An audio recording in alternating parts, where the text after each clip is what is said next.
Bonsoir à tous, bienvenue à ce webinaire en dentisterie avec Dr. José Marcoux. Mon nom est Hélène Perra. Je suis diplômée de la faculté classe promo 99 et c'est moi qui ai le plaisir d'animer la formation. Le sujet de ce soir, nous allons parler des fractures dentaires, mais avant de procéder, on a quelques petits points à clarifier avec vous. Donc, le prochain webinaire, on en parle tout de suite, ça va être le lundi 20 février, 19h, donc même heure, même poste. Et le sujet va être les particularités chez les chats quant à certaines conditions orales. Donc, c'est plus au niveau des conditions que de la technique. Donc, José va nous entretenir sur le sujet. Je vous rappelle que ces formations-là, tant qu'on parle de sujets médicaux, scientifiques, vous pouvez les rapporter dans votre dossier de l'OMVQ quant au crédit de formation reconnu. C'est plus vraiment reconnu, l'ordre le reconnaît par défaut. On ne fait pas le processus avec la TSAC, par contre. Les vétérinaires, naturellement, sont toujours invités. Les techs sont les bienvenus.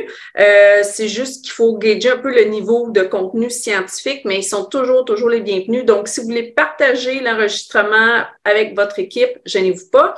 Je viens de le dire, l'enregistrement est pratiquement toujours, le webinaire est pratiquement toujours enregistré et je vais vous le partager dans les prochains, peut-être 24 heures, 48 heures. Donc, le 20 février, 19h, notre prochain rendez-vous. Ensuite, est-ce qu'on parle tout de suite du mois de la dentisterie? Ça vient? Oui, on a plusieurs petits points. Donc, parti le fun, on va avoir un concours, yeah! Pour le prochain mois, c'est février, donc le mois de la dentisterie. Je pense qu'on revient à nos bonnes habitudes pré-pandémie. On va organiser un petit concours. Il n'est pas encore tout finalisé, mais c'est vraiment hot. C'est José qui a eu l'idée. On va faire tirer avec elle une demi-journée au spa. Non, c'est pas vrai. Ça va être cool. Ça va être une demi-journée de formation pratique. Donc là, c'est pas un webinaire, c'est pas une présentation théorique, c'est vraiment une demi-journée de formation pratique sur comment prendre des radios. Elle va se déplacer, on va faire un petit peu la poutine logistique pour prendre les inscriptions, mais elle va se déplacer chez le gagnant qui doit être dans son périmètre de travail, donc Laval, Montréal, Québec. Et Rive-Sud, pas Québec. Ah non, Québec. C'est parce que j'ai barré Québec. Excusez-moi. Laval, Montréal, Rive-Sud, ça va bien, Hélène. Et ça va être sur comment prendre des radios. Donc, ça va être une demi-journée pratique avec Dr. José Marcoux. Fait que ça, c'est pour le mois de la dentisterie. Les informations vont être dans l'infolette. Donc, stay tuned pour ça. On enchaîne avec, je vais présenter José. José, promotion, elle était acupunctrice. Acupunctrice, elle est rentrée en médecine vétérinaire. Elle a obtenu son DVM en 2016. Internat, résidence, elle savait presque dès son jour 1 à la faculté qu'elle voulait aller en dentisterie. Elle a fait tous ses stages de dentisterie. Elle est née, elle est tatouée dentisterie. Et puis, elle a déjà fait passer la partie théorique du board. Elle se prépare pour la partie pratique. On lui souhaite bonne chance. Mm-hmm. Et elle est chez Yvette Mobile depuis 2020, oui. Novembre 2020. Elle se déplace dans les cliniques vétérinaires de Laval, Montréal, la Rive-Sud. Elle peut aller plus loin avec un frais de déplacement. Elle y va avec sa technicienne et je lui laisse expliquer un petit peu son service et aussi la petite annonce qu'elle a à vous faire après. Donc, si vous avez des patients qui ont besoin de soins dentaires et que vous voulez faire appel à nous, on se déplace une première fois en consultation les vendredis, fait qu'on rencontre le petit patient, pas les clients, mais le patient, c'est une formule drop-off. Et puis, on va l'examiner, on va se faire un plan de traitement, un estimé, je vous fais un long rapport et puis vous pouvez remettre ça au client et dans le fond, j'essaie de préciser au maximum l'estimé avant de faire la procédure. C'est un peu le but de la consultation avec l'animal. On a la chance aussi de discuter entre nous de tout ce qu'il y a à faire le pré-op. Je peux visiter votre clinique si c'est la première fois. On regarde un petit peu le setup, etc. Ensuite, quand les clients acceptent l'estimé, vous faites une requête et puis on va se déplacer le jour de la procédure. Fait que mardi, mercredi, jeudi, c'est les jours où on opère. Puis là, j'arrive avec ma technicienne et puis on endort le patient. On fait toute la procédure là, à même vos locaux. Et puis, une fois que le patient est réveillé, on vous le redonne et il pourrait partir à la maison ensuite. Puis j'écris tout le congé. Vous avez rien à rédiger pour les clients. Et voilà. Puis là, parlant de technicienne, on est encore à la recherche d'une technicienne d'anesthésie pour entreprendre nos patients puis s'occuper de les endormir et les réveiller, surtout de façon sécuritaire. Mais on a aussi, on essaie de think outside the box.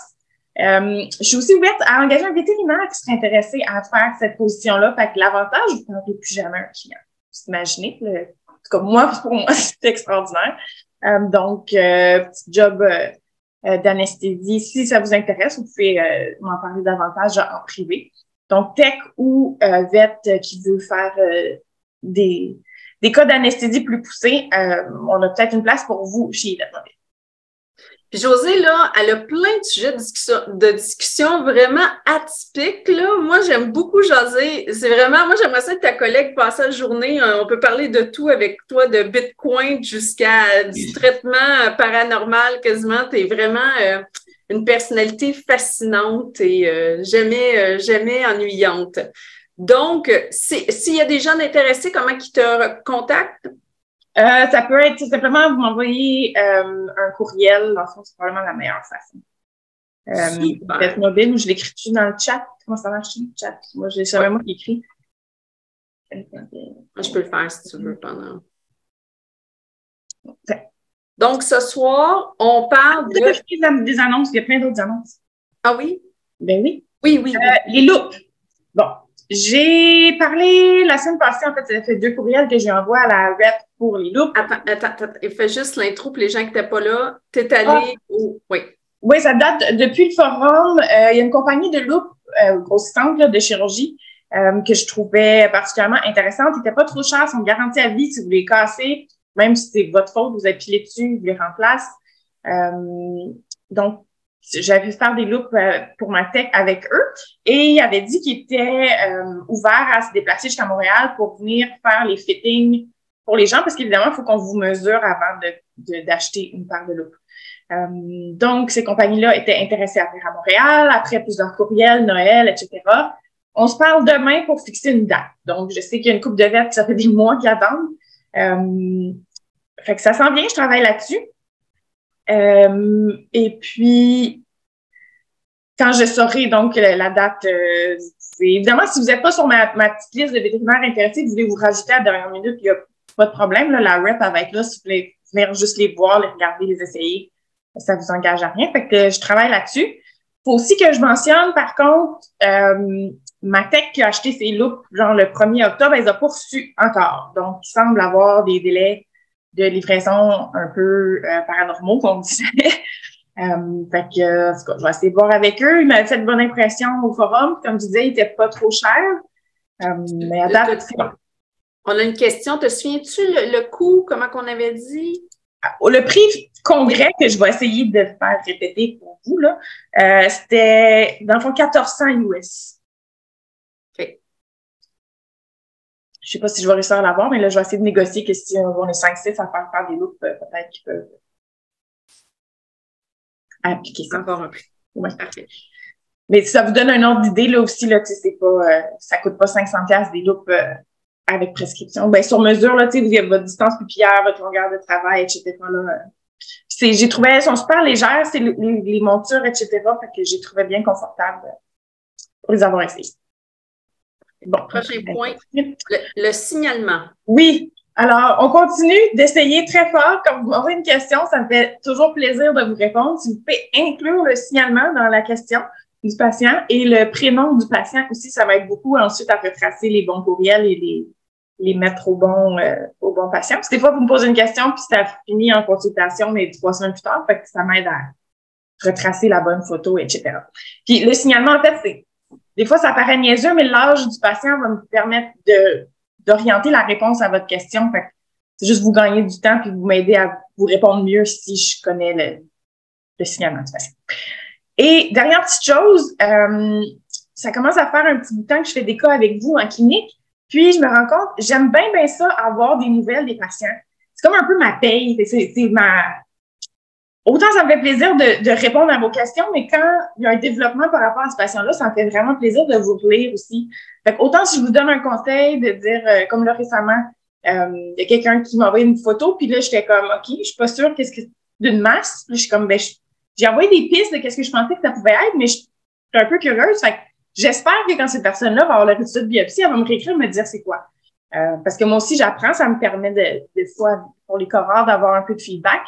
Puis autant, tu sais, si je fais une mandibulectomie sur un de vos patients, puis vous voulez m'annoncer 2 ans plus tard qu'il est encore en vie puis qu'il n'y a pas de métastase, ça me fait plaisir de savoir ça. Puis on est un peu des one-night stands dans les chirurgiens, fait que souvent, on les voit plus jamais, nos patients.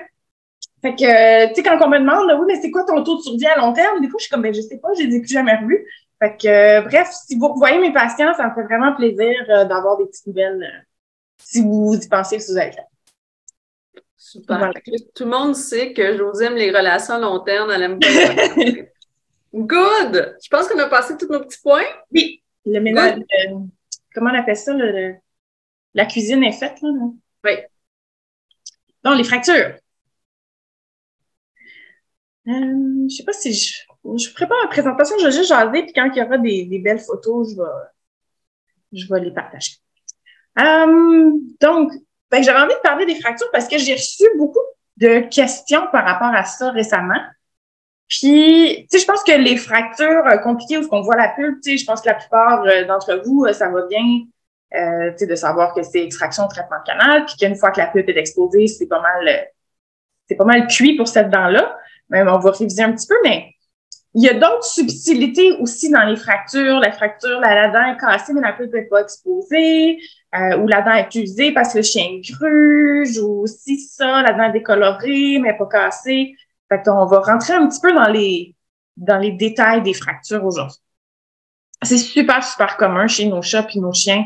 Fait que ça vaut vraiment la peine de les identifier pour les traiter de façon appropriée. Vous allez faire beaucoup de bien à beaucoup de patients. OK. On va commencer avec un peu de pathogénie, je suis désolée. Ah, j'ai même une photo d'embryo. Est-ce que j'ose vous faire subir ça? Je vais faire ça. Oups, j'ai failli cliquer sur Leave. C'était pas ça que je voulais faire. Share screen.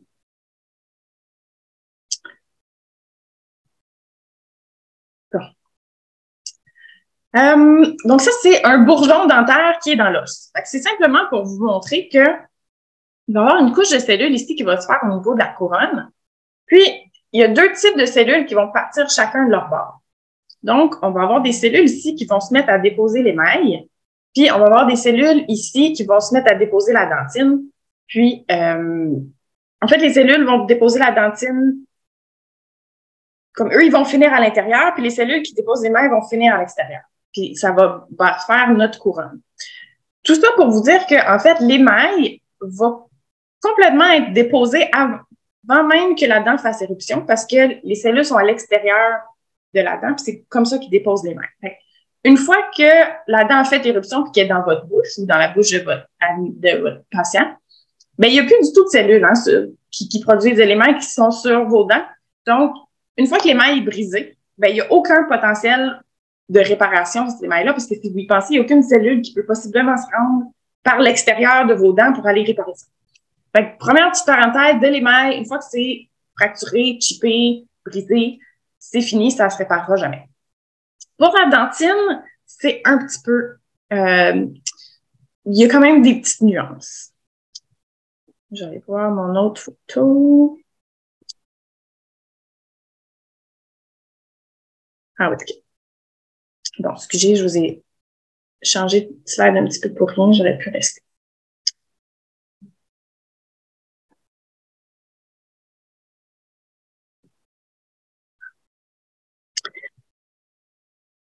Fait que la dentine, en fait, ça serait la partie qui est en bleu dans cette dent-là.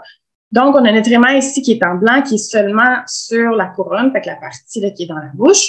Ensuite, on a la dentine qui compose la grande majorité, en fait, de la structure de la dent. Puis, à l'intérieur, on a la pulpe, fait que c'est la petite partie sensible dont on se rappelle l'existence quand on croque dans une boule de crème glacée, qui est la partie vivante dans la dent. Et puis, une couple de choses à savoir sur la dentine. C'est plein de petits tubules. Donc, c'est poreux, cette histoire-là. C'est fait un petit peu comme des alvéoles d'abeilles, puis j'adore c'est des photos prises au microscope électronique, là, je les trouve tellement magnifiques. On dirait des coraux. Mais je voulais, en fait, surtout mettre l'image, puisqu'on s'en rappelle mieux dans ce temps-là. Donc, la dentine, c'est poreux. Fait qu'à partir du moment où vous avez une fracture, même si elle est non compliquée, ben, il y a quand même une certaine communication qui se fait entre la pulpe et l'extérieur. Donc, on va en reparler, là, mais il y a des choses qui se passent. Il faut juste se dire que faut pas oublier que la dentine, c'est poreux puis qu'il y a des choses qui passent au travers. Et puis, finalement, dans mes petits rappels de physiologie, quand les dents sont formées dans un chiot, dans un chaton ou même dans un humain, au départ, il y a une grosse pulpe et très peu de dentine qui est déposée. L'émail va être déposé avant même que la dent fasse éruption, on la voit ici. Puis on a un petit peu de dentine pour vous. Puis à partir du moment où les dents font éruption, il va y avoir de plus en plus de dentine qui va se déposer. Et puis au fur et à mesure que le patient vieillit, ben, la dentine continue d'être déposée par la pulpe. Donc, l'espace, le canal pulpaire, en fait, qu'on voit sur la radiographie, va rétrécir de plus en plus à chaque année jusqu'à ce qu'on ait un vieux chien puis qu'on ait à peine juste un cheveu là, de pulpe, puis le reste étant de la dentine. Donc, ça va être pertinent pour une couple de raisons. C'est-à-dire que, dépendamment de l'âge de l'animal, je vais avoir plus ou moins d'épaisseur de dentine. Donc, une petite chip sur un patient de 10 mois, ben, il y a plus de chances que ça atteigne la pulpe que sur un patient de 12 ans. Et puis, aussi, ça va nous aider à savoir, des fois, si on prend une radio et qu'il y a une dent qui a une grosse pulpe, puis toutes les autres ont des petites pulpes. Disons que mon chien a 10 ans, puis que j'ai des petits cheveux partout, puis là, tout à coup, j'ai une dent qui a l'air de ça ici. Ben, des fois, les gens confondent, ils disent « Ah, c'est parce qu'il y a eu de l'inflammation ou de la résorption parce que la pulpe est morte. » En fait, oui, la pulpe est morte, mais l'apparence de cette dent-là fait simplement nous signifier que la pulpe a arrêté de déposer de la dentine, donc le canal pulpaire a cessé de rétrécir. Fait qu'en fait, ce que ça nous indique, c'est que la dent est morte depuis longtemps. Fait que c'est pas parce que le canal s'est élargi une fois que la dent est morte, c'est plutôt qu'il a arrêté de rétrécir. On a une petite question sur le fluor, puis renforcer l'émail, là. Oui. Qu'il y a des études, malgré que j'ai entendu récemment que ces études-là, en tout cas, il y avait d'autres nouvelles études qui disaient, mais en tout cas, c'est toi l'experte, c'est pas moi, avec mes podcasts, c'est quoi là, toi, ta perception, ta compréhension de l'impact du fluor sur l'émail? En fait, je suis pas l'experte du fluor parce qu'on l'utilise peu en dentisterie animale, parce que une des raisons pour laquelle c'est tellement important en humaine, c'est parce qu'on fait beaucoup de caries. Les humains, et le fluor, oui, va renforcer l'émail, va aider à la reminéralisation de l'émail qui serait déminéralisé parce qu'on a des bactéries cariogènes, mais c'est pas tant un combat en médecine vétérinaire. L'autre chose aussi, tous les produits à base de fluor, comme les dentifrices, etc., qu'on a en humaine, c'est tous des produits qui sont faits pour être recrachés. Et qu'en médecine vétérinaire, mais c'est plus difficile à inclure dans une gâterie ou dans quoi que ce soit parce que les autres, évidemment, ils vont l'ingérer.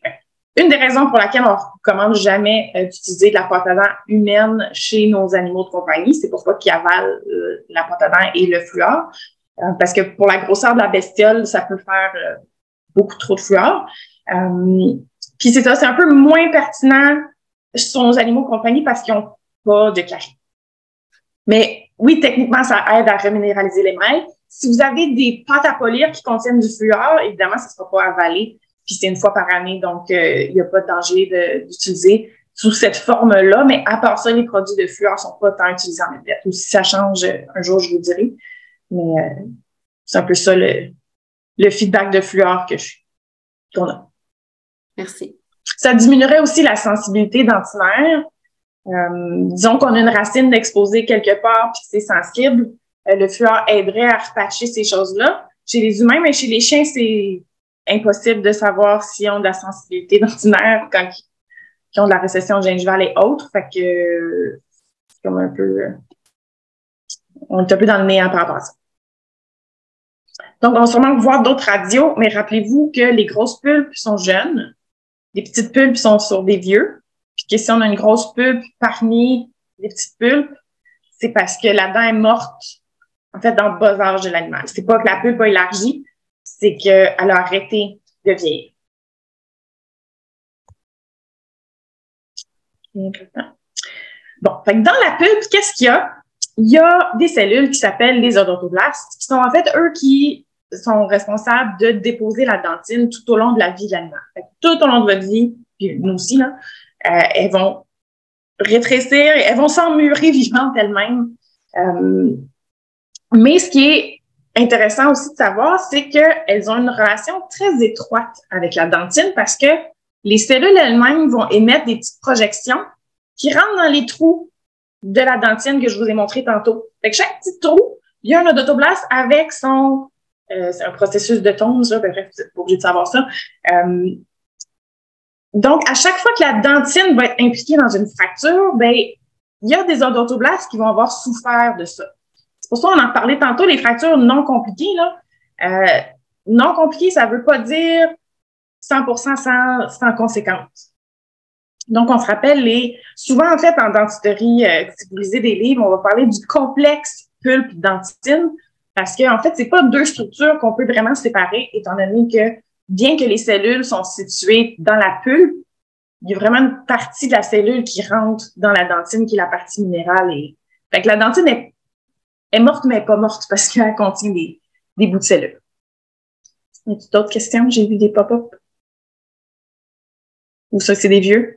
Non, si le canal pulpaire est plus large, est-ce qu'on extrait la dent même si ça ne semble pas avoir d'autres problèmes? Oui, ça, c'est une bonne question. Fait que c'est un peu le même impact que les dents bleues, en fait. C'est-tu...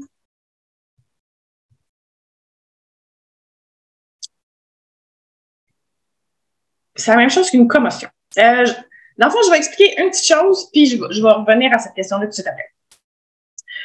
Donc, anciennement, on parlait d'une vieille nomenclature, c'est-à-dire les fractures compliquées, c'était les fractures qui impliquaient la pulpe versus les fractures non compliquées, fait que les fractures qui exposaient pas la pulpe. Et puis, il y a une nouvelle nomenclature qui a fait son apparition il y a quelques années, justement parce qu'il y a des auteurs qui n'étaient pas contents du fait que les fractures non compliquées, ça ne veut pas nécessairement dire que la dent n'a pas besoin de traitement. Ça ne veut pas dire qu'elle n'a pas besoin d'être radiographiée, d'être investiguée, d'être suivie dans le temps, puis qu'elle est sans conséquence pour l'animal, puis ça, on va en reparler. Mais, en fond, vous pouvez quand même appliquer la nomenclature que vous voulez, mais dans mes rapports à moi, souvent, je vais utiliser les deux types parce que j'essaie tranquillement de pousser vers la nouvelle nomenclature. Puis la nouvelle nomenclature, en fait, est très, très, très descriptive, fait qu'elle n'est pas difficile vraiment à utiliser. Fait que fracture émail-dentine, ben, ça n'implique pas la pulpe. Fracture émail-dentine-pulpe, ben, c'est vraiment une fracture qui implique ces trois couches-là de la dent. Fait que c'est assez intuitif. Puis on va aussi mentionner si la fracture implique la racine, c'est-à-dire si elle se glisse sous la gencive ou non. Parce que, en fait, c'est ces deux choses-là, savoir si la pulpe est exposée et savoir si la fracture se rend sous la gencive, qui vont changer notre plan de traitement. C'est pas, oui, c'est compliqué, ça implique un traitement, mais si elle n'est pas compliqué, mais qu'elle va sous la gencive, ça peut quand même vouloir dire qu'elle a besoin d'être extraite. Bref, le fait compliqué, pas compliqué, ça ne dit pas toute l'histoire. Fait que des fois, quand on me pose une question, quand on me dit ce chien-là a une fracture compliquée, vous voulez savoir s'il peut avoir un traitement de canal, par exemple, mais il manque de l'information. Tandis que la nouvelle nomenclature est un petit peu plus explicite, puis on peut plus facilement là, infer, comment on dit ça en français, déduire le plan de traitement basé sur la description. C'est simplement de mentionner si la fracture elle implique la couronne ou la racine, puis impliquer quelles couches de la dent sont impliquées. C'est émail-dentine ou émail-dentine-pulpe. Et puis, on a aussi rajouté un nouveau terme qui n'existait pas dans la vieille nomenclature, qui est la commotion. En anglais, vous avez les concussion, qui sont les dents bleues, ou mauve, ou rose, ou grise, là, mais c'est les dents qui ont reçu un choc, mais qui n'ont pas fracturé. Mais, dans le fond, la pulpe a subi exactement la même chose que quand on a une commotion cérébrale, c'est-à-dire que le choc a causé de l'inflammation. Puis, étant donné qu'elle est prise dans une enclave qui est rigide, ben c'est possible qu'elle ait saigné, qu'elle ait eu de l'inflammation, puis qu'elle soit morte à l'intérieur de cette dent-là et que elle s'est comme étranglée, en fait, parce que l'inflammation, l'enflure a coupé la vascularisation, puis elle est ensuite morte, même si la fracture implique pas les mailles, la dentine et autres. Donc, premier type de blessure des dents, fait que la commotion. Fait que c'est nos dents bleues. Fait que là, vous voyez, ma dentine est virée rose, parce que souvent, en fait, les couleurs qu'on va voir sur ces dents-là, ça va être à peu près ça, mauve, rose, puis gris quand pas la fracture, mais quand la blessure est plus vieille. Donc, ça va entraîner une inflammation de la pulpe. Et puis, en fait, la commotion, il faut savoir qu'elle va accompagner chaque autre type de fracture également. C'est-à-dire que oui, je peux avoir eu juste une chip, une fracture non compliquée, mais c'est sûr que cette dent-là a une commotion. Parce que si elle a eu un gros choc pour causer un bris de émail dentine, ben elle a clairement eu un choc aussi pour se commotionner. Est-ce qu'elle va mourir à chaque fois? Non. Mais il faut se rappeler que nos dents ont tous les types de traumas dentaires, là, toutes les fractures qui soient compliquées ou pas, ils ont eu un certain degré de commotion. Fait qu'il va falloir investiguer à savoir justement est-ce que ces dents-là ont survécu ou est-ce qu'elles sont mortes ou pas. Est-ce qu'on doit extraire les dents mortes? Oui, donc on revient à notre question. Qu'est-ce qu'on fait avec une dent bleue? C'est montré que si la dent est franchement décolorée et c'est visible à l'œil, qu'elle est bleue, est mauve ou est grise, elle est morte dans 12% des cas. Fait que la très, très grande majorité sont mortes. En médecine vétérinaire, on va recommander de soit les extraire ou de faire un traitement de canal sur ces dents-là. Pourquoi? Premièrement, je ne peux pas demander au patient si c'est douloureux. Puis, ces dents-là ont le potentiel de s'infecter. C'est-à-dire que s'il y a un manque d'émail quelque part, si la jonction amélo-sémentaire est exposée puis que il y a de la dentine exposée quelque part, les bactéries peuvent maintenant rentrer dans la dentine et venir coloniser parce qu'il n'y a plus de pulpe pour occuper les petits trous puis combattre les infections. Fait que c'est possible que ces dents-là soient stériles, mais étant donné qu'on ne peut pas demander au patient si c'est douloureux puis que si ces dents-là deviennent infectées dans le futur, le patient ne pourra pas nous le dire et risque de souffrir silencieusement pendant longtemps. La recommandation, c'est de toutes les traiter. Ça se peut qu'on en traite quelques-unes pour rien, mais le coût à ça, c'est qu'on ne veut pas laisser des dents malades dans des animaux qui ne peuvent pas nous le dire. Fait que la recommandation, c'est extraction ou traitement de canal. Fait que même chose sur une radio, même si la dent n'est pas décolorée, vous spottez une dent qui a un gros canal parmi les autres, on va recommander de l'enlever pour éviter qu'elle cause des problèmes parce que c'est un peu une bombe à retardement. En humaine, enlever des dents, votre dentiste va tout faire pour garder vos dents en bouche, hein, parce que, bon, le sourire, c'est important. Esthétiquement aussi, pour l'addiction, ils vont tout faire pour garder vos dents en bouche, donc il va probablement la laisser. Mais la différence, c'est que vous, la journée que ça vous met à vous faire mal, que vous sentez de l'inflammation, vous sentez qu'il peut y avoir une infection, mais vous allez vous présenter chez le dentiste. Tandis que notre chien, il ne nous le montrera pas. Fait que, vraiment, recommandation assez standard là, parmi tous les dentistes, là, une dent bleue ou une dent qui a une grosse pulpe à la radio, on l'enlève. Question aussi, est-ce que ça arrive souvent des traitements de canal en Medvet? Quand même. On a comme des phases, là. J'en ai fait 3 dans le mois de novembre parce que là, c'était comme... Mais oui, si les gens acceptent le traitement de canal, l'avantage, c'est que c'est moins invasif, fait qu'il n'y a pas de plaie de chirurgie. Ça règle le problème d'infection, puis il peut garder sa dent en fonction dans sa bouche. C'est sûr que si c'est pas un chien de travail, c'est pas la fin du monde qui perd une dent, mais il y a des gens qui vont être très attachés là, à l'esthétique de leur dent. Puis quand c'est une PM4 ou une M1, évidemment, c'est un ciseau avec lequel ils croquent là, les carnassières, fait que ça peut être une bonne raison de vouloir garder la PM4, de garder là, cette possibilité pour le chien là, de bien croquer avec sa paire. Fait que oui, ça arrive quand même régulièrement. J'en ai pas toutes les semaines, mais j'en fais souvent. Sous question, avant de passer à la prochaine, avec quoi vous bouchez le conduit? Dans le fond, on va faire des petits trous vis-à-vis nos racines. On va se faire ce qu'on appelle un accès. Fait qu'on va essayer de le faire le plus petit possible, mais assez pour qu'on puisse travailler. Fait que je vais faire un trou ici, mettons, puis un ici. Je vais aller avec des limes, tout enlever la pulpe et le tissu nécrotique. Puis je vais même aller enlever une mince couche de dentine, puisque je vais enlever toute la nécrose qui aurait pu pénétrer les petits tubules. On stérilise avec de l'eau de Javel, carrément. C'est la même chose en humaine.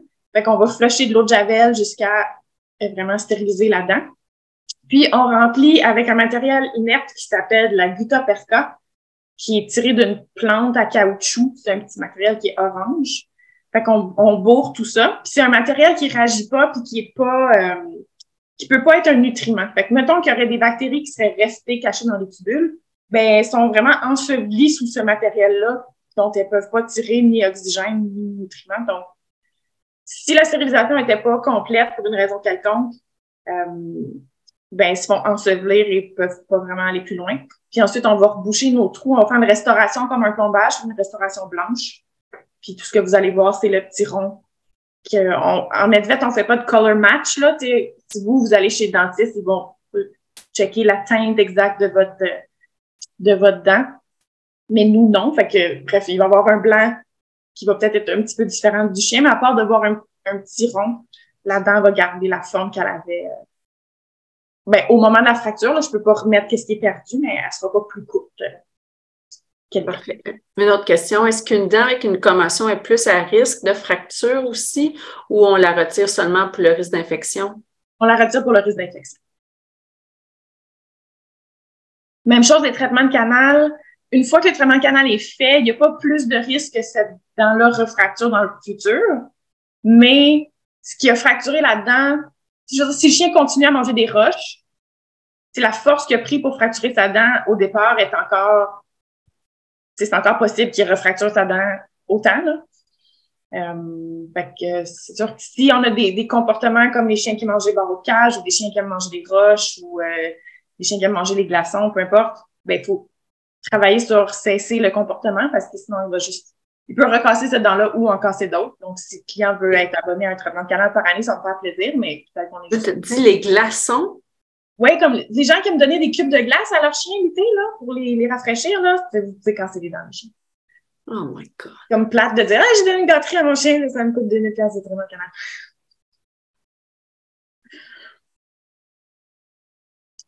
Bon, avec les différents types de fractures puis les conséquences qu'elles peuvent avoir. Fait une fracture de l'émail, en fait, c'est plutôt rare parce que l'émail est très, très, très mince chez nos animaux de compagnie.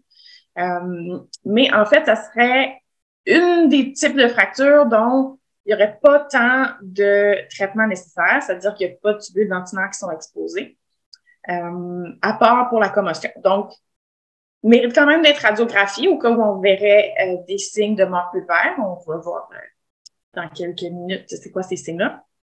Mais ça serait comme le type de fracture là, le plus bénin. Ensuite, si on va un petit peu plus en profondeur, on aurait une fracture émail-dentine au niveau de la couronne. Donc là, on est rentré vraiment dans la dentine. Donc, c'est vrai que la pulpe n'est pas exposée, mais vous avez quand même fâché beaucoup d'odontoblastes qui avaient leur petit bras dans le tubule, là, et puis eux peuvent mourir juste du fait d'avoir été sectionnés, d'avoir été exposés aux bactéries ou bref, le trauma peut les avoir tués. C'est pas facile de vous dire quelles dents vont mourir puis quelles dents vont rester vivantes parce que ça dépend de la profondeur de la fracture, à quel point il y a une bonne épaisseur de dentine entre la pulpe et la fracture au moment de la fracture. Puis ça dépend aussi de la surface de la dent qui est impliquée. Fait que combien d'odontoblastes ont été impliqués dans la blessure? Fait que juste à la regarder, je peux pas vous dire oui, cette dent-là a survécu, non, cette dent-là n'a pas survécu. Mais, je pensais que je l'avais. Ce qui est intéressant, c'est qu'il y a un vet qui a fait une étude. Il a pris, je pense, une centaine de PM4 qui avaient des fractures émail-dentine, fait des fractures non compliquées. Il a radiographié ses 100 dents et il y avait une certaine proportion qui avait quand même des lésions périapicales, là, des signes d'infection, des signes de mort pulpaire à la radio. Avez-vous une idée de c'est quoi la proportion des dents qui étaient mortes parmi les fractures non compliquées?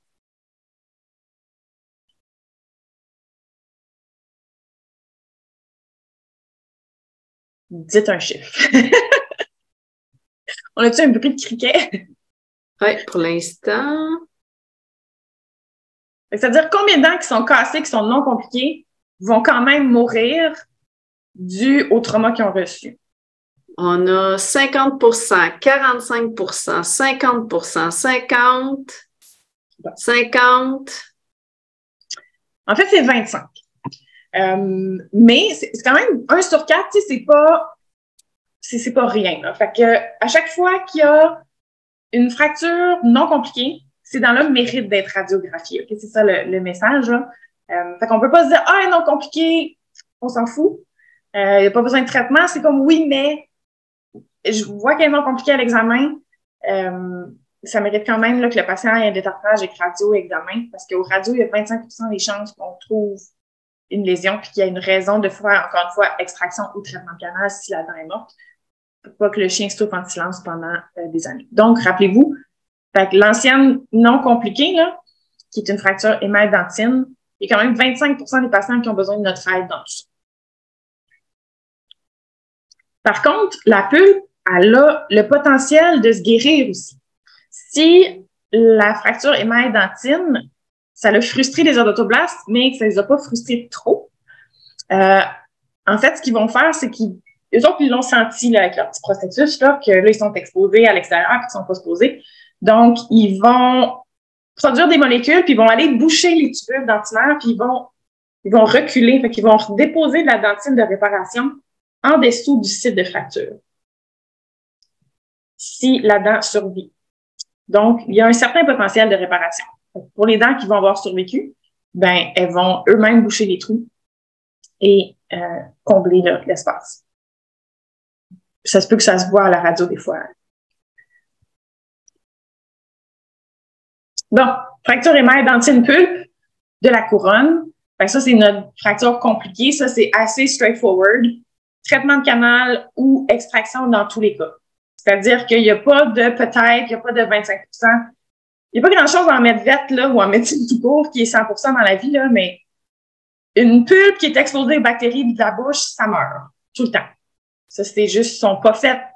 C'est très fragile, une pulpe, ça vit dans ton petit bunker, mais si le bunker, il se fait défoncer ses murs, ils n'ont aucun moyen de défense. C'est fini. Donc, si je vois la pulpe, si je suis capable de rentrer mon instrument à l'examen, si je vois que ça saigne à mon patient, ça fait mal, ça va s'infecter, elle va mourir dans 100% des cas. Il faut traiter.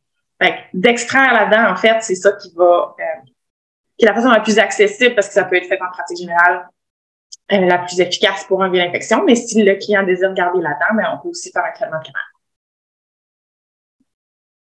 Ça, c'est le cas le plus straightforward où ce que les gens, d'habitude, savent pas. OK. Maintenant, fracture couronne-racine, c'est une fracture qui s'étend sous la gencive, mais dans le fond, juste émail-dentine, sans application d'appui. Ben ça devient un problème parce que ça devient un problème de maladie parodontale. C'est-à-dire que ici, on a perdu notre sément, puis la dentine est exposée, et le petit ligament et le petit sulcus et tous ces beaux petits tissus-là peuvent pas s'attacher à la dentine, en fait. Elles doivent s'attacher au sément. Donc, à partir du moment où vous avez un bout de dent qui part sous la gencive, ben, une fois que vous avez enlevé ce morceau de dent-là, il reste une poche parodontale qu'on ne pourra pas espérer une guérison, même si c'est propre, même si c'est lisse. En fait, ici, on va toujours avoir une poche. Donc, ça devient un problème de maladie parodontale. Donc, la plupart de ces dents-là vont devoir être extraites, sans regard au fait que la pulpe soit exposée ou pas. C'est très typique de la PM4, là, ce qu'on appelle les fractures en biseau, en anglais les slab fractures. C'est comme la PM4 a tendance un peu à fracturer comme un iceberg, là, c'est-à-dire il y a comme toute la paroi qui se détache puis qui part avec. Donc, assez typique. Si jamais vous avez des clients qui sont genre extrêmement motivés de sauver la dent, tu sais, moi, je peux rabaisser là, je peux faire des beaux petits lambeaux, mais tu sais, avec le traitement de canal ou pas, ça devient des procédures assez chères, puis ça prend des gens motivés, là. Fait que, il y a toujours moyen de moyenner, mais à moins que votre client soit très, très, très, très, très motivé à faire des soins, des brossages avec des brossettes, puis, tu sais, si c'est un client avec une implication normale, là, vous pouvez recommander l'extraction là, avec confiance. Si ça va sous la gencive, on a un problème de paro, ça ne pourra jamais guérir. Puis évidemment, si ça va sous la gencive et ça implique la pulpe, ben là, vous avez double raison de l'extraire. C'est assez, c'est pas mal final. Le pronostic est très mauvais. On a une question aussi. Est-ce qu'une grafte, correcte, je sais pas, serait correcte dans ce type de fracture? Une greffe osseuse, non, parce que je pourrais pas recréer Je pourrais-tu faire une régénération de tissu guidé? En fait, non, parce que j'ai rien pour aller m'attacher à ma dentine. Ça prend le ciment, puis le ciment est parti. Fait que non. Tout ce qu'on peut faire, c'est rabaisser le niveau de gencive. Ça prend une alvéolectomie, en tout cas, ça prend moins. Là. Ça vaut plus la peine dans une canine, je dirais, que dans une PM4. Parce que dans une PM4, si je rabaisse la gencive, on va se retrouver en bas de la furcation assez vite. Sur les PM4, sur les canines, on a plus moyen de travailler, mais encore là, si c'est pas un chien de travail, là, recommander l'extraction, là, je veux dire, il n'y a pas de raison de se battre. Ça demande un suivi. Il faut falloir que les gens brossent après. On sait que la plupart des gens ne brossent pas. Tu sais, c'est des petits lambeaux, c'est des petites procédures délicates, là. Donc, sur la plupart des clients, ça ne sera pas vraiment possible de faire ça. Mais si jamais vous tombez sur des chiens de travail, des fois, il y a des gens qui font des sports avec leurs chiens, là, puis qui veulent absolument garder les 4 canines. Ça mérite toujours un petit email avec une petite photo, on s'en jasera, là, mais dans les grandes lignes, vous pouvez juste obtenir si ça va sur la gencive, là, c'est fini. J'ai une question. Oui, 2 questions. Peut-on extraire seulement la moitié de la dent, une racine seulement? Oui, mais il faut faire un traitement de canal de la racine qui reste, parce que c'est sûr qu'en sectionnant la dent, vous avez fâché beaucoup les odontoblastes, là. Donc, ça peut être une option, mais encore là, ça implique un traitement de canal, il faut que ça implique moi.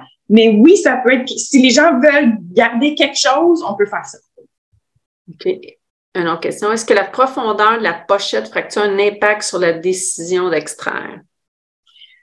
Oui, tu sais, c'est sûr, si ça descend de 1 mm, on peut quand même s'en sortir, là, mais à partir de 2, 3, là, parce que sur les PM4, là, la furcation est tellement haute, on peut pas se permettre un gros slab avant d'être rendu dans la furcation. Même une PM4, même sur un gros chien à partir de 2 mm, là, t'es pas mal rendu dans la furcation. Donc, la personne aurait écrit de compléter la phrase. Donc, quand la pulpe n'est pas impliquée. Oui, effectivement. Parce que si la pulpe est impliquée, on l'avait compris, là, mais si ça va sous la gencive, que la pulpe n'est pas impliquée, ça va à peine, vous pouvez toujours. Mais je dirais pas plus que 2 mm, là, parce que vous allez avoir des problèmes. En fait, vous pouvez toujours dire au client, si vous revenez l'année prochaine, on va refaire un sondage. Si vous voyez qu'il y a de la paro l'année d'après, ben on l'extrait, mais il faut être sûr que le client va faire son suivi parce que vous voulez surtout pas créer un problème pour le chien. Fait que si vous êtes sûr que le client va revenir, puis si vous lui expliquez que le pronostic est incertain, puis ça se peut qu'on l'enlève l'année prochaine, ben fine, mais il faut s'assurer qu'on va suivre le cas, puis on sait. Comme moi, dans mes patients, là, 95%, je ne les revois plus jamais. Fait que je veux jamais que le chien parte de ma table puis que je sais que j'ai laissé un problème dans sa bouche. Bon, ça, c'est super rare. Ah oui, c'est ça.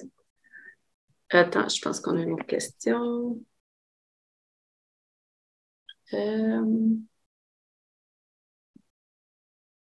Les illustrations permettent de reproduire théoriquement les diverses pathologies dentaires. En pratique, comment sommes-nous en mesure et comment peut-on visualiser ces lésions dans le but d'appliquer le bon traitement?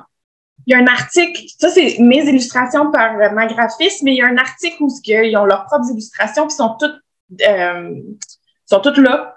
Fait que je vais vous l'envoyer dans les références, là, mais il y a plein de beaux dessins, puis c'est très explicite, là.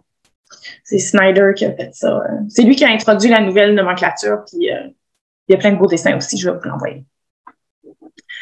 Bon, si on revient sur la fracture émail-dentine de la couronne, fait que la non compliquée, là, je vous ai montré là, que les odontoblastes ont le potentiel de reculer, puis de déposer de la dentine après qu'il se soit senti agressé, mais qu'il ne soit pas mort.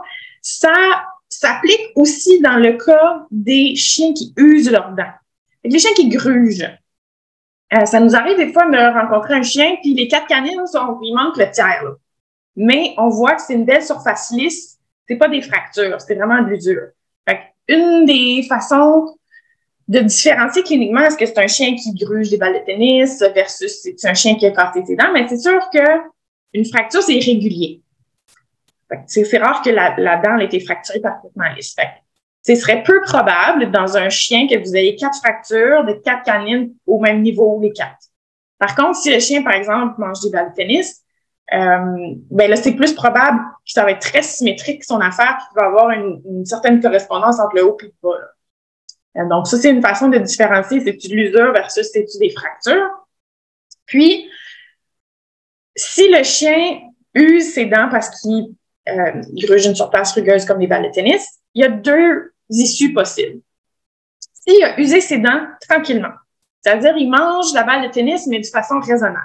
C'est-à-dire, j'ai un chien, mettons, de 8 ans qui a usé le tiers de ses dents. Sur 8 ans, il va manquer un tiers d'un gros chien, on va dire 7 mm. Ben, tu sais, c'est 1 mm par année. C'est probable que, à partir du moment où il est rentré dans sa dentine, et là, les petits odontoblastes se sont sentis agressés, puis ont déposé de la dentine de remplacement, puis ils ont suivi l'usure tranquillement au fil des ans. Puis maintenant, vous avez simplement une dent qui est plus courte, avec une belle épaisseur de dentine partout, puis une dent qui est parfaitement en vie. Puis ça, cliniquement, la façon de le savoir, c'est si vous prenez votre explorateur dentaire, vous passez sur la surface de la dent, c'est lisse comme un miroir. C'est doux. Puis vous ne pouvez pas du tout rentrer dans le trou de la pulpe. Parfois, qu'est-ce qui est trompeur, par contre, c'est là où la pulpe existait, il va quand même avoir un petit point noir parce que la dentine de réparation attache plus facilement que la dentine normale. Bon, parce que, tu sais, ils n'ont pas eu le temps de faire une belle architecture, puis là, ça a retenu la couleur, là.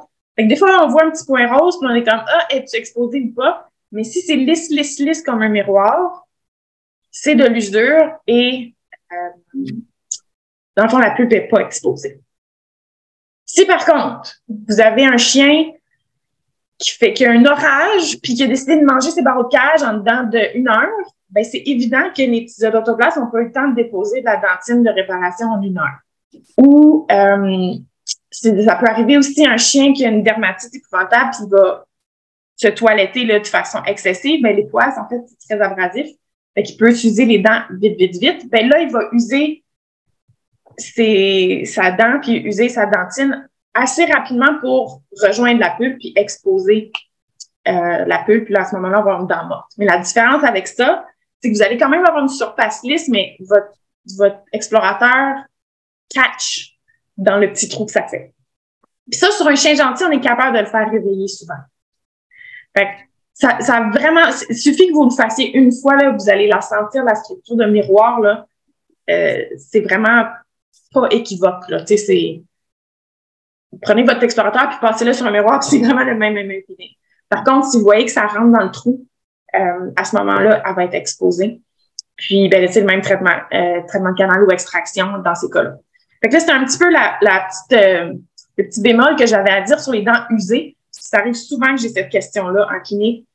Es-tu exposé? Es-tu pas exposé? Comment moi je fais pour voir la différence? Mais ça va être ça. Est-ce que je vais essayer de la sentir avec mon explorateur? Puis c'est souvent ça qui va me dire la différence. Mais ça veut pas dire que toutes les dents usées sont condamnées. Même au contraire, il y en a beaucoup qui survivent. Là, je m'attendais à plus de questions à ce moment-ci parce que c'est la question que je me fais poser plus souvent en clinique. Pour l'instant, il n'y en a pas. Peut-être que les gens sont en train de l'écrire.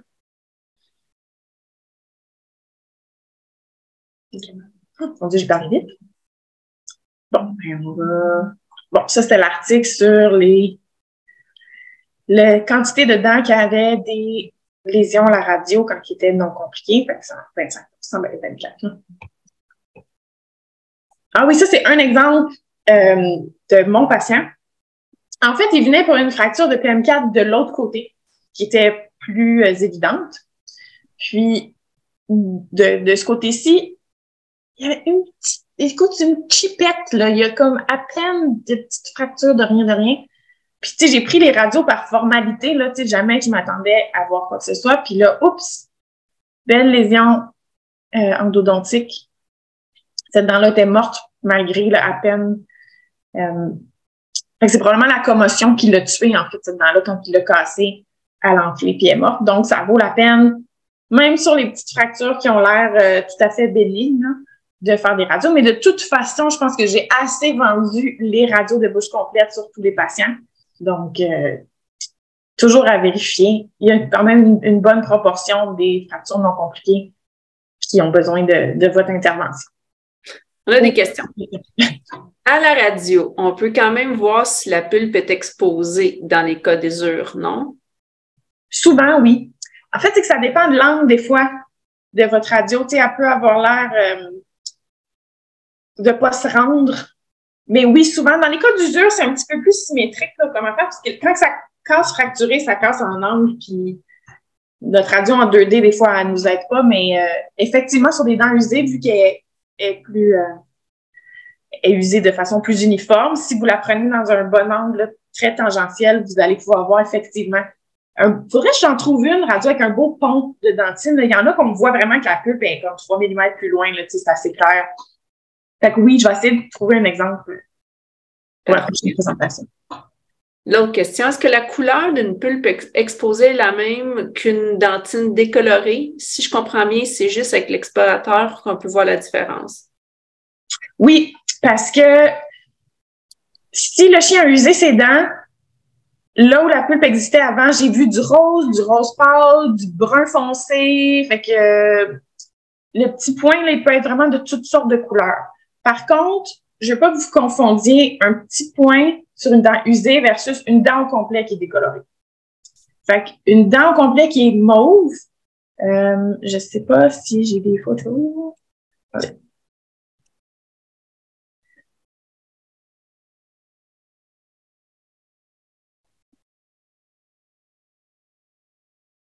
Sinon, j'en ai dans mes courriels. J'en ai un auquel je pense là, que c'est mes patients dans les prochaines semaines.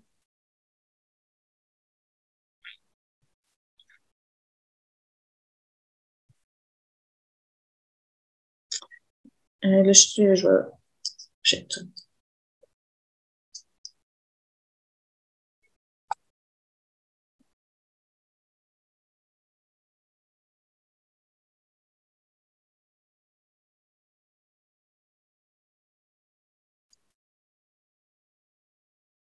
Merci. OK, attends, je download cette photo-là.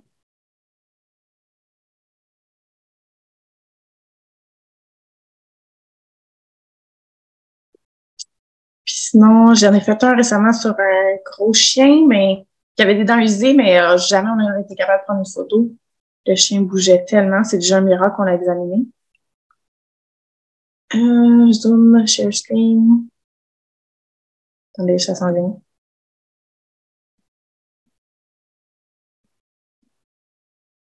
OK. Fait que cette dent-là, elle a pratiquement la même couleur que la gencive. Là. Elle est rose mauve, puis on voit même que la petite pointe est un petit peu plus blanche parce qu'elle a juste pas saigné jusque-là. Mais ça, c'est un exemple d'une dent qui est décolorée et d'une dent qui est morte. Donc, il y a besoin d'une extraction ou d'un traitement de canal. C'est pas la même chose qu'une dent qui est usée puis qu'on voit le petit point. De ça, j'en ai pas là d'image. Mais fait que les dents peuvent être décolorées rose, mauve, grise, beige. Mais d'habitude, on va le voir, c'est assez flagrant comparé aux dents qui sont immédiatement adjacentes, là, que la dent n'a pas la bonne couleur. Ces dents-là, dans 92% des cas, elles sont mortes, fait qu'on recommande l'extraction. Si vous avez un petit point sur une dent, puis vous n'êtes pas sûr si la pulpe est exposée ou pas, sur une dent qui est usée, la couleur du petit point n'a pas d'importance. Il faut vraiment juste le sentir avec l'instrument pour savoir si on a affaire à une dent qui est usée, qui a exposé sa pulpe, ou une dent qui est usée puis qui a fait de la dentine de réparation qui est maintenant tachée. Parfait. La prochaine question, est-ce que tu peux remettre l'abstract que tu avais à l'écran? Je pourrais le mettre aussi dans les communications. Oui. C'est Nimiec. Ça, c'est le titre.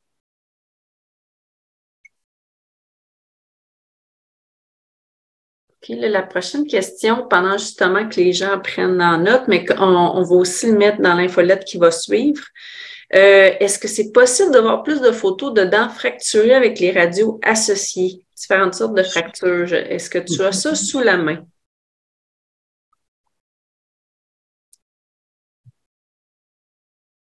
Je pense que oui, moi. Oh!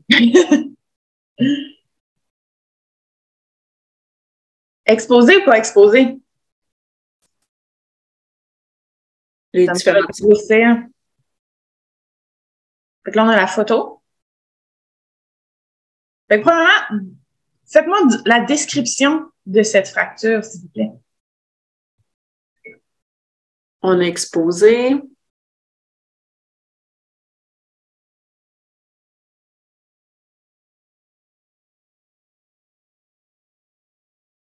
On a juste. Oh, personne ne sait, ça s'en vient. Fracture, émail, dentine, pulpe. Mais on a une question aussi. Fracture, émail, dentine, pulpe. Oui, je vais revenir à l'autre question, pas de problème. Ah, tu l'as lu, OK, parfait. Fait que oui, effectivement. Oups, excusez, je ne voulais pas cliquer, je voulais fermer le chat. Oui. Donc, ça ici, c'est un bel exemple, dans le fond, où la PM4 n'est pas partie en biseau. C'est assez rare, mais ça arrive une fois de temps en temps. Fait que, on a vraiment juste la partie de la cuspide principale là, qui est fracturée. Puis, on voit que c'est fracturé, qu'elle n'est pas usée. C'est-à-dire, si c'est un chien qui gruge, là, il aurait probablement usé là, vraiment plus de façon horizontale, premièrement. Puis, tu sais, il aurait usé souvent les autres cuspides des autres dents. Surtout, mettons, la dent en bas, elle serait usée égale. Là. Fait que ça, c'est une fracture, c'est pas on appelle ça de l'abrasion, quand un animal là, gruge sur une surface et use ses dents. Fait que ça, c'est une fracture, puis ça semble effectivement impliquer la pulpe. Si j'en suis pas sûre, je peux mettre un instrument. Là, mon patient est intubé d'or. Fait que c'est probable que mon instrument rentre. Si jamais, des fois, notre explorateur est un peu gros, moi, j'ai des petites limes. Si jamais je passe chez vous puis vous voulez m'en demander une, là, je peux vous en laisser. Des fois, notre explorateur est gros, mais on arrive à visser là, notre petite lime puis à rentrer dans les trous. J'aime ça pour explorer les fractures. Puis dans ce cas-ci, on a la radio associée, mais la radio, elle nous parle pas beaucoup.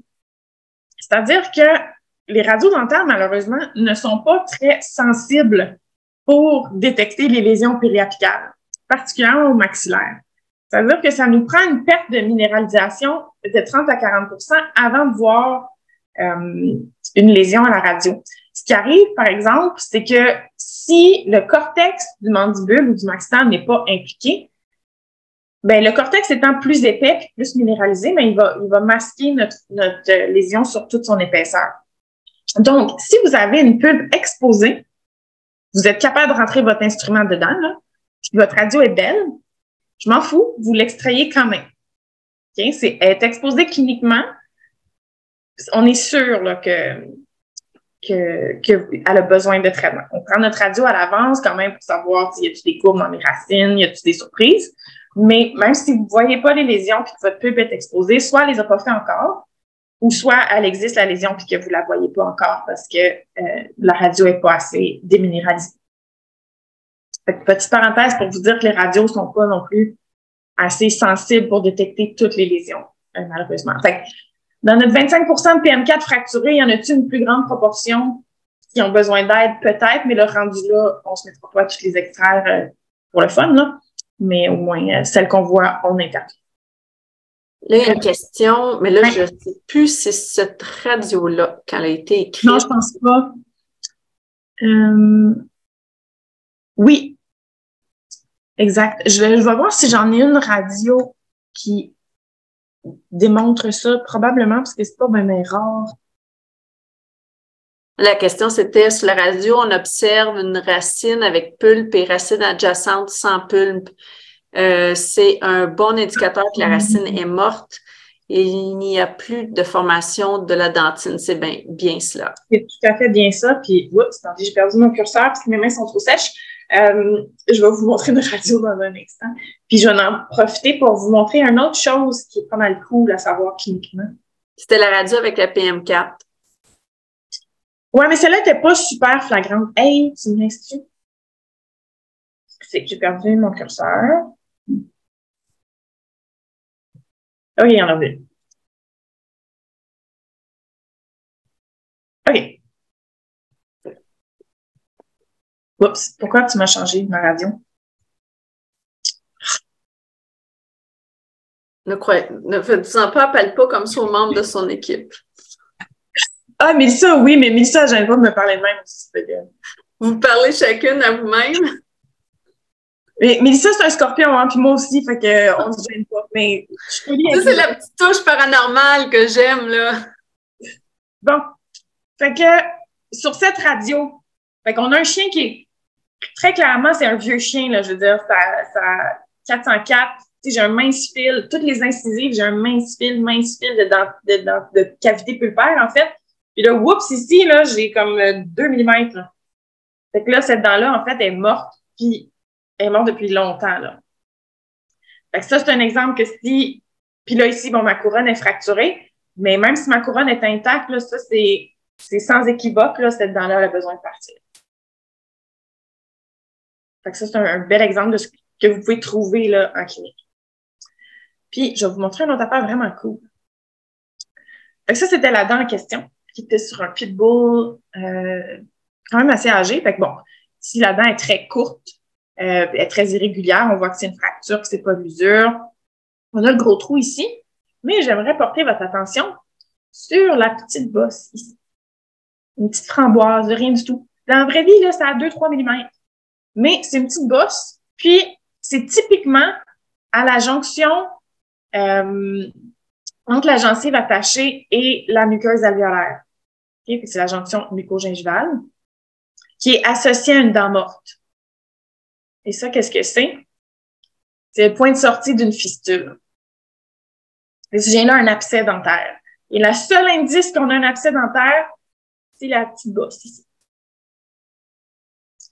Donc, ça devient très utile si vous apprenez à les repérer, ça s'appelle un parulis. P-A-R-U-L-I-S. C'est le point de sortie d'une fistule. Et dans le fond, les fistules vont suivre la voie de moindre résistance, mais pour une raison qu'on ignore, elles sortent vraiment souvent à la jonction muco-gingivale, le pile-poil, puis c'est vis-à-vis une dent qui est cassée. Donc, ce patient-là a un abcès, a vraiment besoin de nos soins. Donc, si jamais le client vous dit « Ah non, il mange », c'est comme « Non, mais il y a un abcès ». Ah, puis j'en ai fait un récemment aussi, un bulldog pas gentil, belle grosse, une petite framboise ici, là, puis vous voyez que je peux rentrer... En fait, ça, c'est les mêmes cônes qu'on utilise, en fait, pour combler les traitements de canal, mais c'est juste que c'est radio-opaque puis c'est souple. Fait que j'en profite souvent quand je veux fistuler des choses. Pas fistuler, mais canuler des choses. Puis on le voit ici à ma radio, c'est ça qui est radio-opaque, puis qui se rend à mon apex de ma dent qui est impliquée. Fait que là, c'est assez clair là, qu'ici, on a un abcès. Est-ce que tu peux répéter le mot de Scrabble? Oui, je vais l'épeler même. Je peux-tu? Oui, type answer. Non. Faut que j'écrive dans le chat, pas dans le Q&A. C'est un parulis.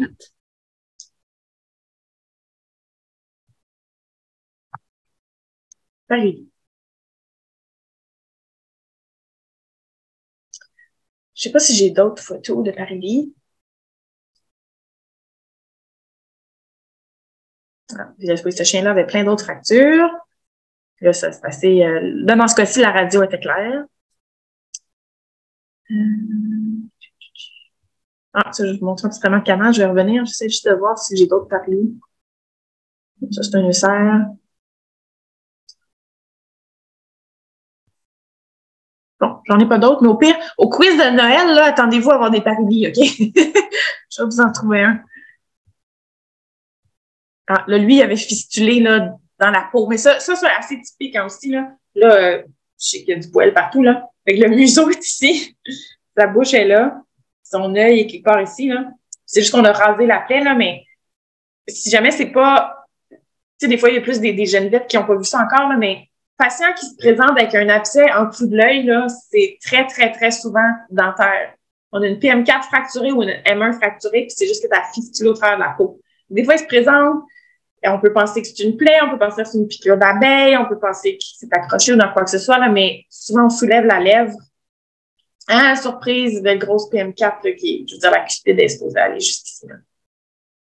Fait que ça, vous êtes le héros dans ce temps-là parce que vous regardez le chien, vous voyez la contusion, vous soulevez la lèvre. Voici mon diagnostic, la dent est cassée, monsieur, votre animal a besoin de se faire extraire cette dent-là. En 3 secondes, vous avez votre diagnostic, là, c'est vraiment cool. On a une question, mais je crois qu'on a changé plusieurs fois les radios depuis. Pourquoi la racine de cette canine est beaucoup plus courte que l'autre? C'est de la résorption inflammatoire. Fait que ça fait tellement longtemps que la dent est fracturée que la dent, elle commence à se faire manger par l'os. L'extraction la plus facile est plus courte. Mais c'est pas rare de voir ça. Ou en fait, même sa petite... il a fait la même chose sur sa prémolaire. C'est le même chien, là. Fait qu'il a résorbé ses apex.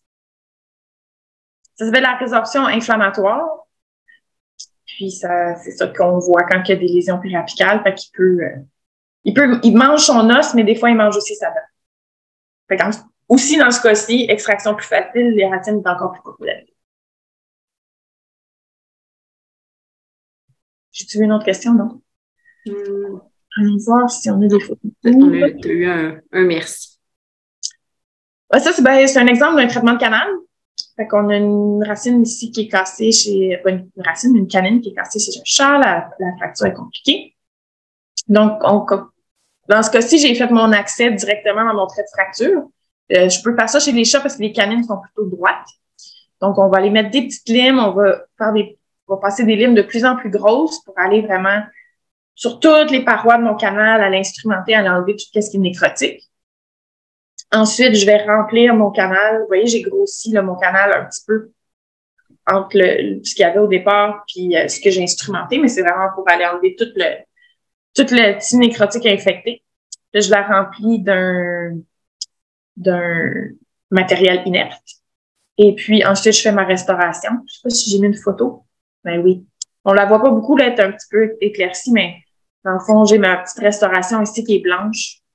Puis que le client, en fait, verra jamais ça, là.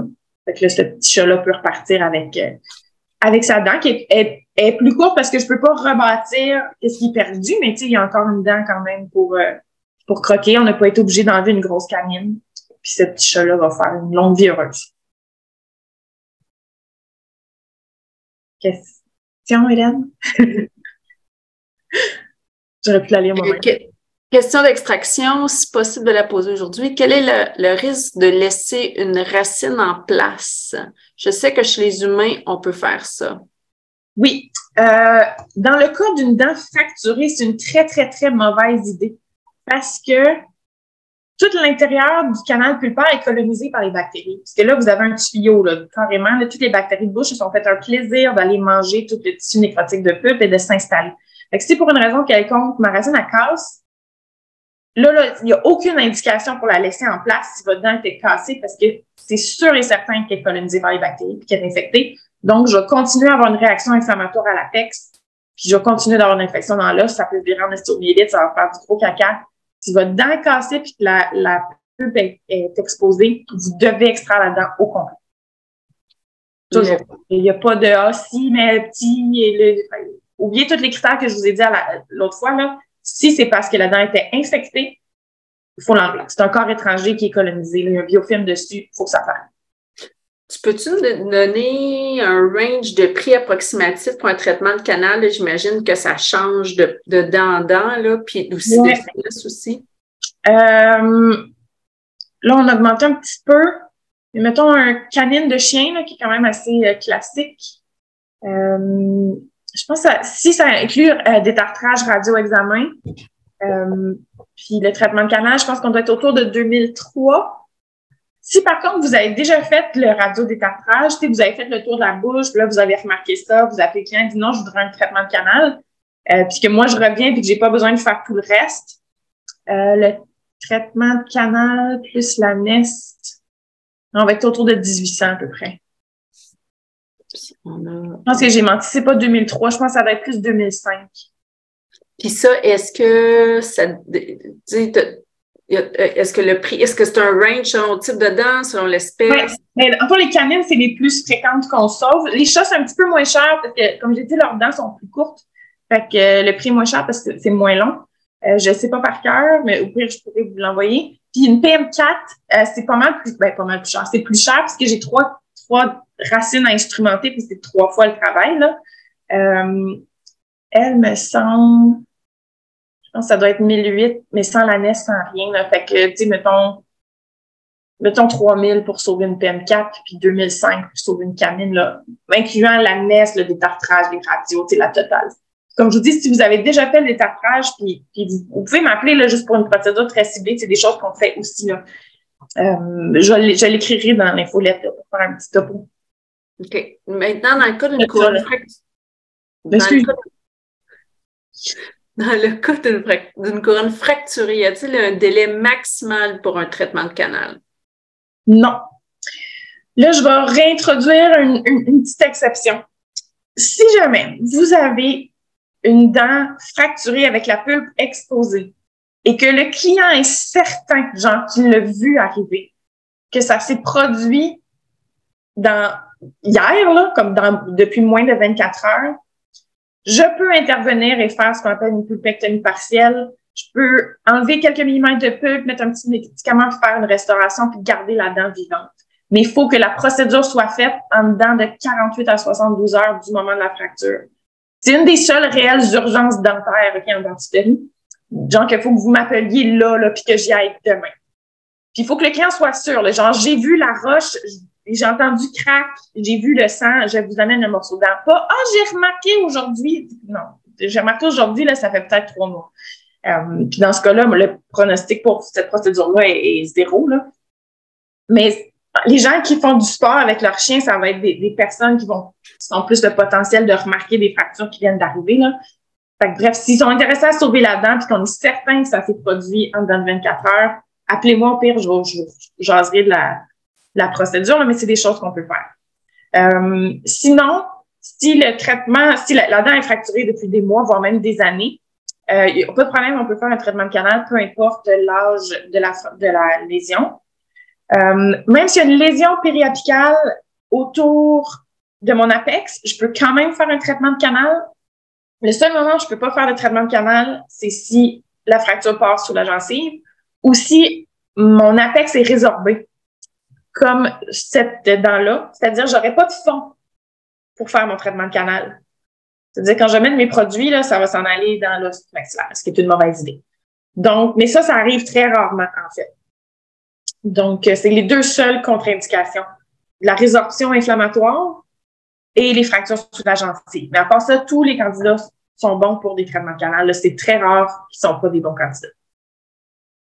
OK. Si c'est une ancienne fracture et que la gencive a guéri par-dessus, doit-on aller chercher la racine? Oui. Parce qu'elle est probablement contaminée, cette racine-là, parce que la pulpe peut être exposée à un moment quelconque. Le temps que la gencive pousse par-dessus, ça peut être instantané.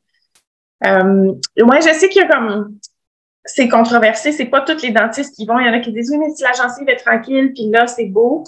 On sait que nos radios sont pas très sensibles pour détecter les lésions préapicales. Puis vu que moi, je veux vraiment pas que mon patient parte de ma table avec des problèmes, moi, je vais aller chercher ces racines-là.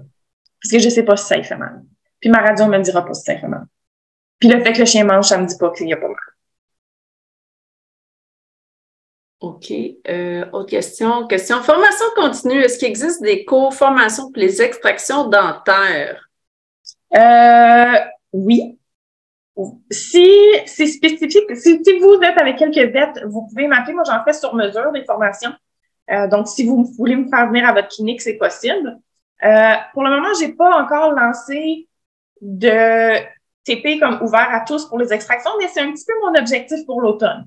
Fait que, si de prendre des vêtes qui se connaissent pas, là, puis d'en donner une, j'aimerais ça. Mais si vous voulez que j'aille à votre clinique, c'est possible aussi. À la MVQ, je sais qu'il va en avoir cette année, mais d'habitude, ça se remplit vite. Là, ça doit être comme déjà booké, mais c'est Jérôme qui le donne. C'est Jérôme ou Roselyne? Roselyne en donne l'affûtage. En tout cas, à la MVQ, il y en a.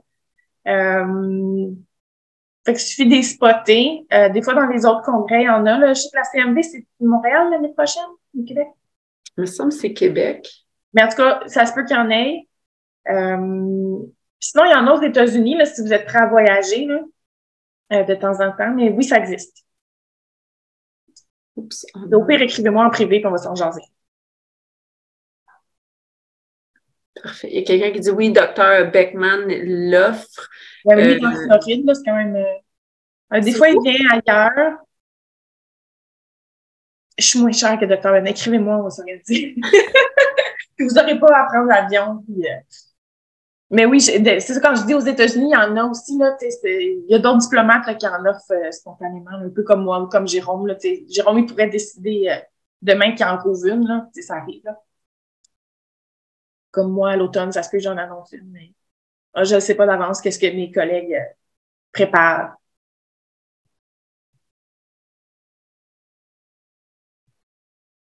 Pour l'instant, on n'a pas d'autres questions.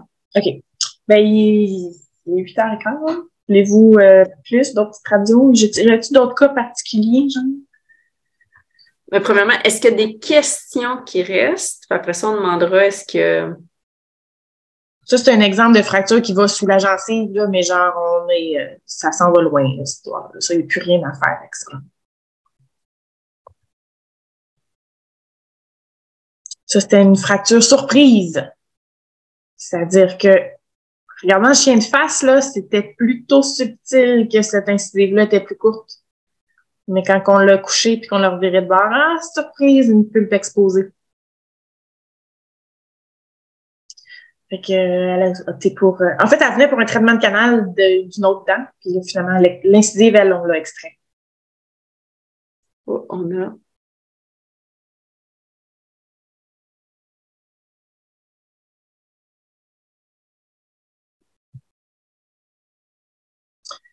je pense que je suis rendue à faire.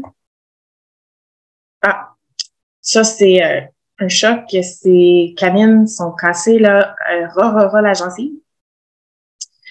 Donc, ça peut être clairement exposé, là. Il a cassé de l'autre bord aussi. Ça serait un moment où ce que je vous dirais, il n'y a pas d'intérêt à faire un traitement de canal. C'est sûr que ça serait moins invasif que l'extraction, là, mais tu sais, la fonction de la dent est perdue, là. Ça serait plutôt une extraction qu'un traitement de canal.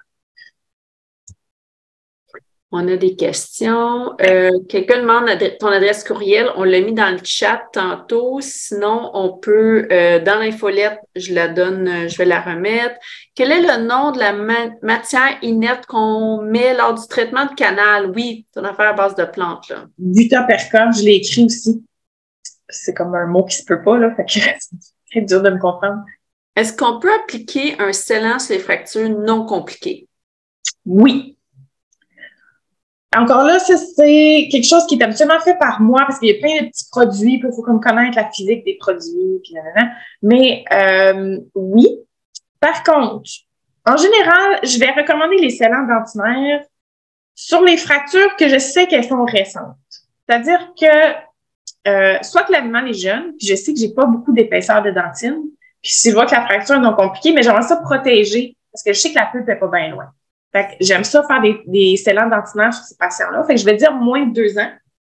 Les patients ont moins de 2 ans, ça va être celui-là que je vais un petit peu plus pousser plus fort pour avoir un scellant dentinaire. Puis sinon, les patients que je sais que ça fait pas trop longtemps que la fracture est faite. C'est-à-dire, si j'ai 3 pouces de terre par-dessus la fracture, ben les chances que ça fait un petit bout qu'elle est là. La raison pour laquelle j'aime pas ça, faire des scellants dentinaires sur des vieilles fractures, en fait, c'est pas que j'aime pas ça. Vous pouvez les recommander. C'est juste que, comme je vous ai dit, si la pulpe est exposée chroniquement, les odontoblastes, ils ont réagi puis ils ont bouché de l'intérieur déjà au fil des mois et des mois. Donc, si je sais ou si je pense que la fracture, ça fait longtemps qu'elle est là, mais c'est probable que la dentine, elle s'est déjà gérée elle-même puis que moi, j'arrive après la bataille puis que je fasse un scellant pour rien. Mais si les gens sont willing de me faire venir pour faire des scellants sur toutes les fractures non compliquées, ça me fait vraiment plaisir d'en faire, mais d'habitude, j'insiste sur les patients de moins de 2 ans, puis les autres, je les laisse plus aller, là. Mais c'est pas une mauvaise idée de les recommander tout le temps. Puis dans le fond, j'ai-tu un dessin de scellant dentinaire? C'est vraiment le produit, il va aller boucher les premiers nanomètres, là, mais il va vraiment rentrer dans les petits trous de tubules, puis venir faire une couche protectrice, puis sceller les tubules. Fait que ça règle les problèmes d'infection, puis ça règle les problèmes de sensibilité parce que là, les odontoblastes arrêtent d'être irrités par tout ce qui se passe à l'extérieur. C'est ça le bienfait du scellant. Mais en général, c'est un peu plus difficile de convaincre les gens de les faire, là. C'est pour ça que j'insiste plus sur les jeunes patients. On n'a pas d'autres questions? Ben moi, ça me dérange pas, mais il est 8h20. Si j'ai peut-être vous avez d'autres choses à faire. Moi, je peux vous parler de dentisterie pendant des jours. Là, mais... Qu'est-ce qu'on fait? Je vais regarder vite si j'ai comme une photo extraordinaire. On va voir. Est-ce que ça correspond au cristal chez les humains? Aucune idée.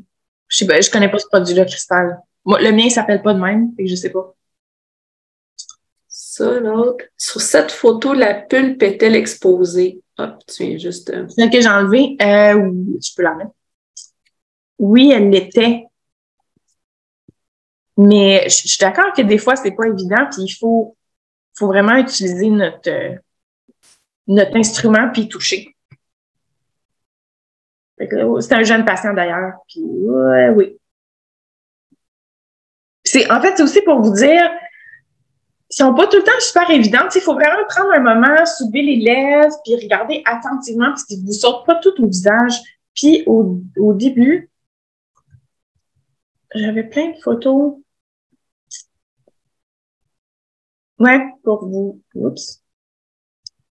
faire à l'idée de c'est quoi une PM4, c'est quoi la forme qu'elle devrait avoir. Ben, c'est la canine aussi, mais il faut se familiariser vraiment avec la forme de la PM4 parce que cette dent-là est souvent fracturée puis ça passe souvent inaperçu. Fait que la cuspide principale est vraiment beaucoup plus longue et plus pointue que la cuspide distale. Fait qu'on est vraiment supposé avoir comme 2 triangles. Fait que ça ici, les 2 cuspides sont au même niveau, là, c'est pas normal. Là. Fait que ça, c'est fracturé. Ça aussi, c'est fracturé. C'est couvert de tarte, là, c'est beaucoup plus difficile à voir. Mais ici, il nous manque vraiment de la hauteur là, dans notre cuspide principale. Puis, oups, qu'est-ce qu'on a ici? Est-ce que quelqu'un se rappelle du mot? Qui est déjà écrit dans le chat. On a aussi un exemple de parulie. C'est pas ma photo, ça vient d'un livre, mais c'est pas gros, là. Mais là, ce chien-là, il crie « Aidez-moi, là, j'ai un abcès, j'ai mal », puis personne ne le sait. Mais si notre cuspide distale est au même niveau que la cuspide principale, là, c'est dans les fractures. Cette dent-là, elle est pleine de tarte, mais intacte. Fracturée, puis là, elle est même craquée, là, ça s'en va partout. Les craques, ça, c'est une autre contre-indication à mes traitements de canal, mais souvent, on le sait juste quand j'ai mes loupes et que je suis dans le chien, là, mais c'est plate. Ça, c'est fracturé. Les jeunes chiens, des fois, vont faire ce qu'on appelle une pulpite hyperplasique, là. Ils vont vraiment faire comme une grosse framboise de sang au niveau de la pulpe. Fait que là, ça, c'est assez évident que c'est exposé. Ça, c'est une belle fracture en biseau, hein. Fait que le trait de fracture, il est ici. Fait qu'on a vraiment notre paroi d'iceberg, là, qui est partie. Puis qui a entraîné toute la dent avec elle. Fait qu'on a notre pulpe exposée, mais on s'en va aussi sous la gencive, là. Puis là, il en manque pas mal, là. Fait que ça, c'est extraction, là, il n'y a rien à faire avec ça. Puis j'en ai une, il me semble que j'avais une vidéo.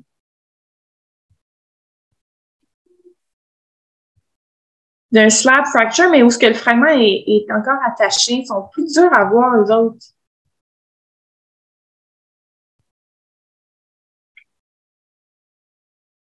Ça en est une belle, qui est une non compliquée, ou émail dentine, mais qui va un petit peu sous la gencive, mais qui est non compliquée. On a ici grosse pulpe, avec plein de petites pulpes, cette dent-là, elle est morte.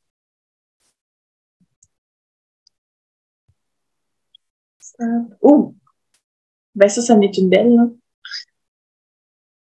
C'est pas une PM4, mais imaginez-vous comment ça doit être inconfortable. On fait juste avoir un petit bout de popcorn entre les dents, et puis on capote, là. Imaginez-vous d'avoir tout un fragment de dent qui est pogné, puis à chaque fois qu'on mastique, qui bouge, là. Donc, c'est important de les repérer, ces dents.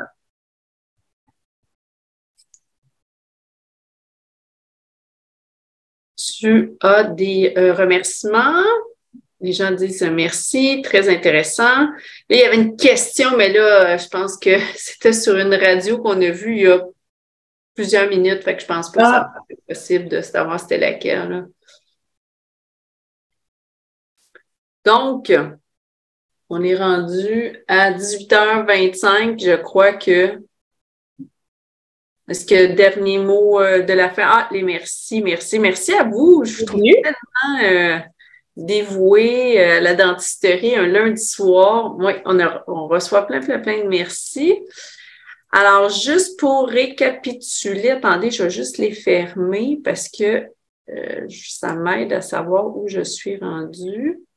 Donc, juste pour récapituler, nous allons avoir le prochain webinaire de février va être lundi, le 20 février à 19h et on va parler des particularités de certaines conditions orales chez le chat.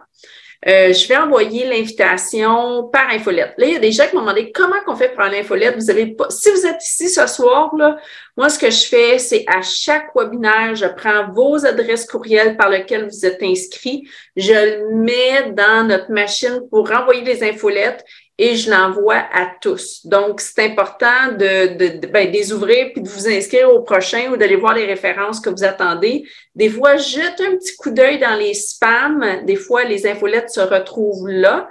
Mais si vous êtes inscrit avec le courriel que vous êtes inscrit, c'est sûr que je vais vous l'envoyer. Je le fais religieusement. Écoutez, on va faire le suivi avec les points qu'on a parlé, donc les midi-loupes, les lunettes grossissantes et surtout notre concours du mois de la dentisterie où vous pourriez gagner une demi-journée avec Josée en formation privée pratique sur comment prendre des bonnes radios, comment optimiser votre technique de radiographie. Donc, sur ce, est-ce que Josée, tu as un petit mot de la fin? Tu as quelque chose? Ah oui, puis s'il y a quelqu'un qui est intéressé, VET ou tech, ça, c'est un concept un peu. Le poste est ouvert aux deux types. S'il y a quelqu'un qui est ouvert, gênez-vous pas à contacter Josée. Elle est, ou si vous avez oublié son courriel, vous pouvez me contacter. Là, je pense que pas mal tout le monde m'écrit un jour ou l'autre sur Messenger, puis je vais vous mettre en contact. Bonne soirée. Non, j'ai pas d'autres mots. Je suis en 2 éternuements, là. Parfait. Bon, ben, merci à tous et bonne fin de soirée et à bientôt.